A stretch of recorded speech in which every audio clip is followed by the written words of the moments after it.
After a long and arduous battle of trying to maintain their relevance against a tablet named Lillipad, Toy Story 5 sees Buzz Allen confessing his true feelings for cowgirl Jessie, Joan Cusack, in the film's final moments. When he stumbles on his words, Jessie interrupts him with a kiss, leaving Buzz and Allen totally thrown. It was creepy. Allen, 73, exclusively confessed to Us Weekly about the smooch between the two characters, noting that he channels his inner child while recording Buzz.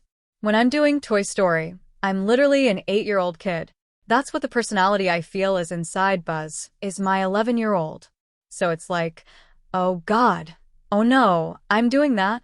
According to Allen, the feeling was akin to watching a romance scene in the same room as his daughters. While his youngest is 17 and starting to navigate romantic relationships, that's all they talk about at school. He quipped, there's still an awkwardness around intimate moments when his children are present.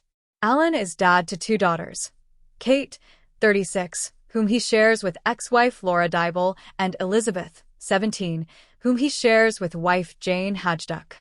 Every time there's a kissing scene, everybody gets really quiet in the room, he told us.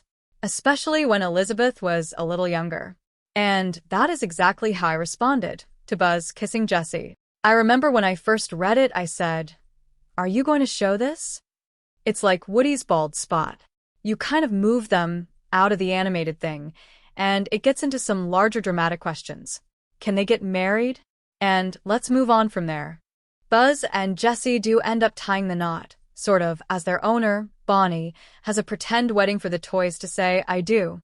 After seeing the bigger picture, Allen realized that the varying emotions toward Buzz and Jessie's love for one another are exactly what made the scenes so special. I loved it because it affects everybody in a room, he explained. You know, adults and then kids go, you got that potpourri of responses.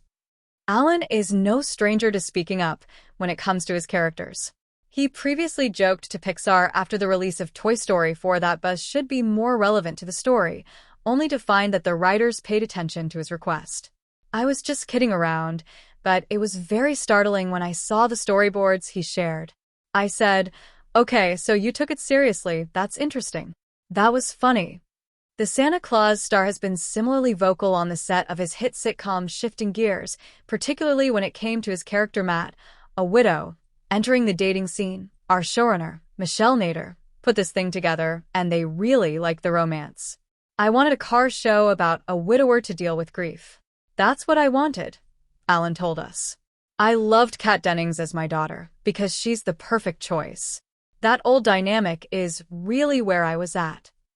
Matt does eventually find love on the show after meeting Eve, Jenna Elfman, a dance teacher working across the street from Matt's car shop.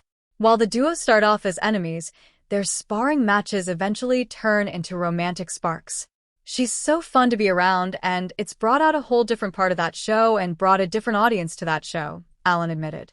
I'm really out there for the car guys, and I make sure the car stuff is fun and exciting. Then The Office is cool, and now you've got romance for the people that want that. Because it turns out the flirting and the actual activity between these two characters is working, and I said, all right, I'll go there. Jenna is really good at this, and the romance is kind of generated quite by accident. It gets creepy for me at a certain age, and we're right at that border, Allen, who is 19 years Elfman's senior, explained. If Jenna didn't look so damn nice, then our age gap is not that much. I just let my hair go natural, and she just looks, especially on camera, quite young. They say when you're lit better, and I go, when I'm lit better, I look probably 68, he added with a laugh. I just don't want to be creepy about it, and that's kind of the borderline image these days.